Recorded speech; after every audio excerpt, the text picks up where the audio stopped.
जादुई मोमबत्ती। बहुत समय पहले की बात है। यशोधरा नामक गांव में लखन अपनी बीवी कमला और बेटे राहुल के साथ रहा करता था। लखन बहुत ही गरीब था, लेकिन उसका दिल बहुत बड़ा था। वो हमेशा लोगों की सहायता करता। वो प्रतिदिन जंगल जाता और सूखी लकड़ी काट कर उन्हें गांव में बेच देता और अपने घर का खर्चा चलाता। एक दिन लखन जंगल में भटक रहा था, क्योंकि उस दिन उसको सूखी लकड़ी नहीं मिल रही थी। इधर उधर भटकते भटकते परेशान होकर वो एक पेड़ के पास बैठ जाता है। तभी एक साधु बाबा आते हैं। क्या हुआ? तुम कौन हो और ऐसे जंगल में क्यों बैठे हो? अभी जंगली जानवर आएंगे और तुमको मार डालेंगे। क्या करूं साधु बाबा, सूखी लकड़ी की तलाश में आया, लेकिन लकड़ियां एक भी सूखी नहीं मिल रही हैं। मुझे बहुत चिंता हो रही है। क्या तुम मुझे पानी पिला सकते हो? लखन जाता है और पानी लाकर पिला देता है। साधु बाबा खुश हो जाते हैं और उसको एक मोमबत्ती देते हैं। साधु बाबा, इसका मैं क्या करूं? ये कोई मामूली मोमबत्ती नहीं है। इसको तुम जला के जो कुछ मांगोगे वो सब मिलेगा। लखन अब मोमबत्ती लेकर घर आ जाता है।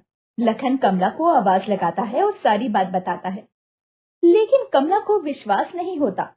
अरे, इस मोमबत्ती को जलाकर एक बार ट्राई तो जरूर कर देखो कि कितना जादू होता है। फिर कमला मोमबत्ती को जलाती है और कुछ खाने पीने की चीजें मांगती है, और फिर उसके पास वो सब कुछ आ जाता है जो जो कमला ने मांगा था।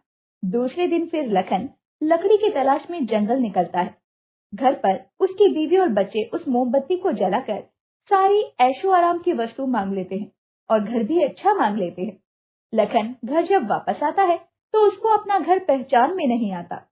हे भगवान, मेरा घर कहाँ गया? तभी कमला अंदर से बाहर आती है। अरे आइए जी, यही तो अपना घर है। ये सब जादुई मोमबत्ती का कमाल है।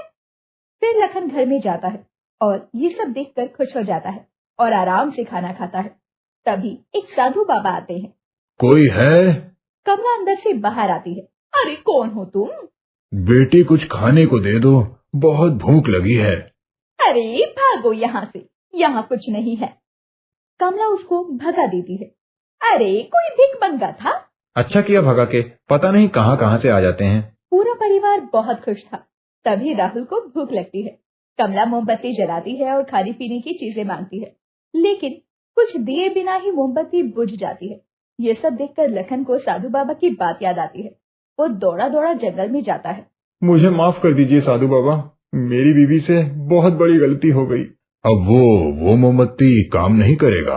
जब तक तुम सब नेक थे तब तक काम कर रहा था। अब तुम सबके अंदर घमंड आ गया है।